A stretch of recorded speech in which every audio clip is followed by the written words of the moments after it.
अस्सलाम वालेकुम, मेरा नाम है नवीश शेख और आप देख रहे हैं super team YouTube channel.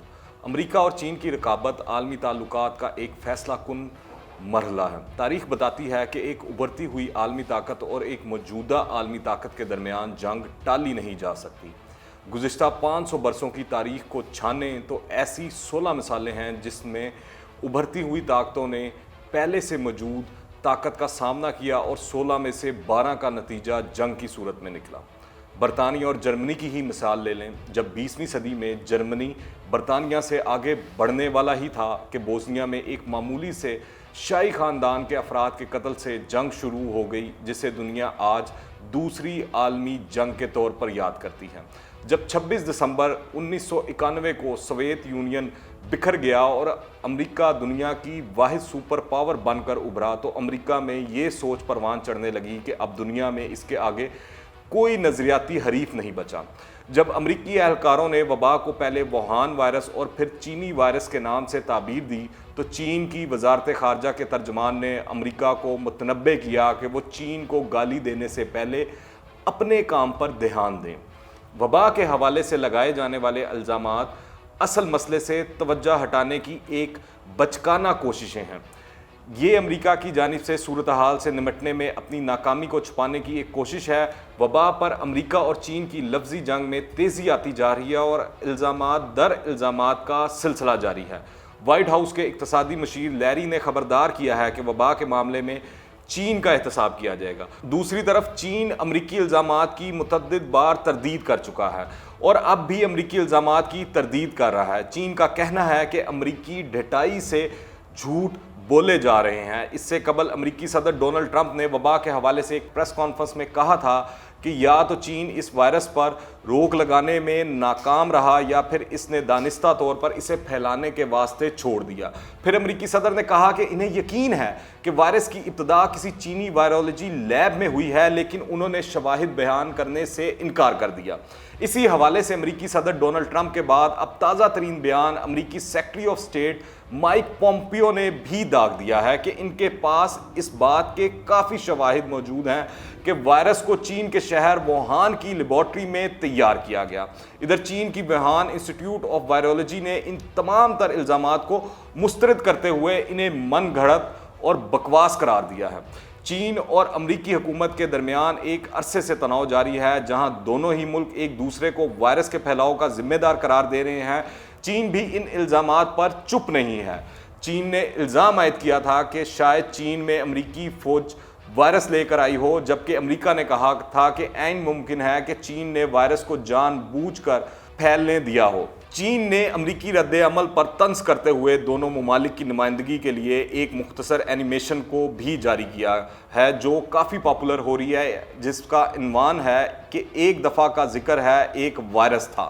Animation में सुर्ख पर्दे खुलने से लीगो जैसी शख्सियत की नुमाइश होती है, जिसमें स्टैचू ऑफ लिबर्टी और टेराकोटा के जंगजू की ने चेहरे पर मास्क पहने हुए हैं। जंगजू कहता है हमने एक नया वायरस दरियाफ्त किया है, जिस पर स्टैचू ऑफ लिबर्टी कहता है तो क्या हुआ, ये तो सिर्फ एक फ्लू है। जंगजू वायरस के बारे में खबरदार करता है और चीन में फैलने के खौफनाक संगे मील की गिनती गिनवाता है।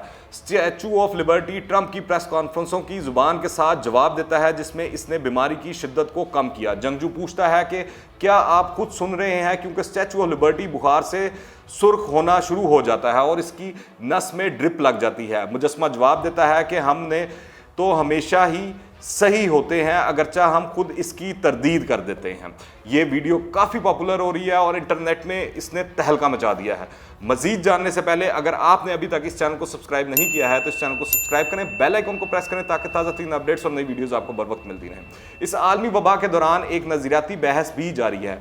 अमरीका, जो कि लिबरल डेमोक्रेसी का दाई है, वो चीन के निज़ाम हुकूमत पर उंगलियाँ उठा रहा है, जिसमें वबा के फैलाव को छुपाने का इल्ज़ाम सर-ए-फ़हरिस्त है। लेकिन दूसरी जानिब ऐसी आवाज़ें भी सुनाई दे रही हैं कि चीन के एक यकजमाती आमराना निज़ाम हुकूमत ने इसे मौका दिया है कि वो एक बड़े इलाके को बगैर किसी झिझक मुकम्मल तौर पर लॉकडाउन करके वबा पर जल्दी से काबू पा ले, जबकि लिबरल डेमोक्रेसी का रद्द-ए-अमल इतना तेज़ नहीं जितना चीन का था। اگر یک جماعتی آمرانہ نظام نے انتہائی قابلیت کے ساتھ اپنے شہریوں کی زندگی کے بنیادی حق کا تحفظ کر لیا ہے جبکہ جمہوری حکومتیں ناکام رہی ہیں، تو ایسی صورتحال میں چینی اقدامات پر اعتراضات انگور کھٹے ہیں کہ مترادف ہے۔ امریکہ کے بڑے اتحادی جن میں برطانیہ، اسپین اور فرانس شامل ہیں وہ بھی وائرس کے خطرے سے بری طرح متاثر ہیں، تاہم وہ وائرس کو سیاسی رنگ دینے کی کوششوں سے خود کو دور رکھے ہوئے ہیں۔ البتہ امریکہ کے ایک نئے اتحادی ملک انڈیا سے ایسی آوازیں ابھر رہی ہیں جن میں چین اور پاکستان کو سبق سکھانے کی باتیں کی جا رہی ہیں۔ انڈیا کے نیشنل سیکیورٹی ایڈوائزر بورڈ کے رکن تلک دیواشر نے وبا کے دوران چین اور پاکستان کے رویے پر اپنی ناراضگی کا اظہار کرتے ہوئے لکھا کہ وبا کے دنیا میں پھیلاؤ کے حوالے سے چین کا رویہ مجرمانہ تھا اور وہ اس نتائج سے بچ نہیں سکتا۔ تلک دیواشر، جنہیں انڈیا کے قومی سلامتی کے مشیر اجیت ڈوول کے انتہائی قریب سمجھا جاتا ہے، لکھا کہ اب دنیا کو معلوم ہو گیا ہوگا کہ اتنے لمبے عرصے تک اپنی مینوفیکچرنگ کو چین کے حوالے کرنے کے کیا نتائج نکلتے ہیں۔ امریکی اہلکاروں کی طرح یہ بھی عالمی ادارہ صحت سے سخت ناراض ہیں جس نے وبا پر قابو پانے میں چینی اقدامات کی تعریف کی ہے۔ دو ہاتھ آگے جاتے ہوئے انہوں نے الزام داغا کہ چین جتنا بھی WHO کے اہلکاروں کو رشوت دے لے اور غلط معلومات پھیلا لے، چین ذمہ داری سے بچ نہیں سکتا۔ ابھی تک یہ بحث زوروں پر ہے کہ یہ وائرس کہاں سے آیا، کیا یہ قدرتی ہے یا انسان کا بنایا ہوا ہے اور کسی لیبارٹری سے جان بوجھ کر چھوڑا گیا ہے یا غیر ارادی طور پر لیک ہو گیا۔ ابھی تک ایسی کوئی ٹھوس شہادت سامنے نہیں آئی کہ اسے کسی ملک نے لیبارٹری میں تیار کر کے کسی مذموم مقاصد کے لیے دنیا میں پھیلایا۔ البتہ اشاروں کنائیوں میں الزام چین کی دہلیز پر دھرا جا رہا ہے۔ جب دنیا میں وبا کی گرد بیٹھ جائے گی تو یقیناً امریکہ اور اس کے اتحادی اس کی طرف متوجہ ہوں گے اور ان کھربوں ڈالروں میں سے حصہ مانگیں گے جو چین نے مغربی معیشتوں کے ساتھ مل کر اکٹھے کیے ہیں۔ اگر آپ نے ابھی تک اس چینل کو سبسکرائب نہیں کیا تو اس چینل کو سبسکرائب کریں، بیل آئیکن کو پریس کریں تاکہ تازہ ترین اپڈیٹس اور نئی ویڈیوز آپ کو بر وقت ملتی رہیں۔ اگر یہ ویڈیو پسند آئے تو لائک کریں اور زیادہ سے زیادہ شیئر کریں۔ کمنٹس میں اپنی رائے لازمی دیجیے گا۔ دعاؤں میں یاد رکھیں۔ انٹل دی نیکسٹ ٹائم، اللہ حافظ۔